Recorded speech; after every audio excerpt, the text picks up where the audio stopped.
மணிரத்னம் இயக்கத்தில் கமலஹாசன், சிலம்பரசன், த்ரிஷா, அசோக் செல்வன், அபிராமி உள்ளிட்டோர் நடிப்பில் உருவாகியுள்ள தக் லைஃப் படம் வருகிற ஜூன் 5, 2025 அன்று பிரம்மாண்டமாக வெளியாகவிருக்கிறது.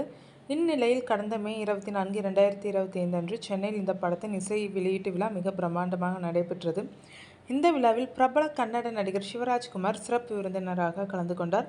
விழாவில் பேசிய சிவராஜ்குமார் தான் கமலின் தீவிர ரசிகர் எனவும் அவருக்காகவே இந்த விழாவில் கலந்து கொண்டதாகவும் தெரிவித்தார். பின்னர் கமலுக்காக ஒரே நாள் உன்னை நான் நிலாவில் பார்த்தது என்று இளமை ஊஞ்சலாடுகிறது பாடலையும் சிவராஜ்குமார் பாடி தனது அன்பை வெளிப்படுத்தினார். இந்த நிலையில் விழாவில் பேசிய கமல்ஹாசன், சிவராஜ்குமார் இங்கே வந்திருக்கிறார். அவர் அந்த ஊரில் இருக்கும் என் குடும்பம். அதனால்தான் அவர் இங்கே வந்திருக்காரு. அதனால்தான் நான் பேச்சை தொடங்கும்போது உயிரே உறவே தமிழே என்று பேச துவங்கினேன். தமிழில் இருந்து பிறந்தது தான் அவரது மொழி. நீங்களும் அதில் உட்படுவீர்கள் என்று பேசியிருந்தார்.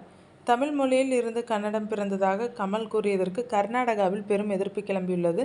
இந்த கருத்து விழாவில் இருந்தவர்கள் சிலரால் வரவேற்கப்பட்டாலும் அது விரைவில் கர்நாடகத்தில் கடும் எதிர்ப்பை ஏற்படுத்தியது. கன்னட ரக்ஷண வேதிகை உள்ளிட்ட பல பிரபல கன்னட அமைப்புகள் கமலின் பேச்சை கண்டித்து அவரது திரைப்படங்களை கர்நாடகாவில் வெளியிட அனுமதிக்க மாட்டோம் என எச்சரிக்கை தெரிவித்துள்ளனர். இது தொடர்பாக கன்னட ரக்ஷண வேதிகை தலைவர் பிரவீன் ஷெட்டி கூறியதாவது: தமிழ் கன்னடத்தை காட்டிலும் சிறந்தது. கன்னடம் தமிழுக்கு பிறகு வந்தது என்று கமல் கூறுகிறார். உங்கள் திரைப்படங்கள் கர்நாடகத்தில் ஓட வேண்டுமானால் மொழியை நீங்கள் அவமதிக்கிறீர்கள் என்று கடுமையாக விமர்சித்திருந்தார்.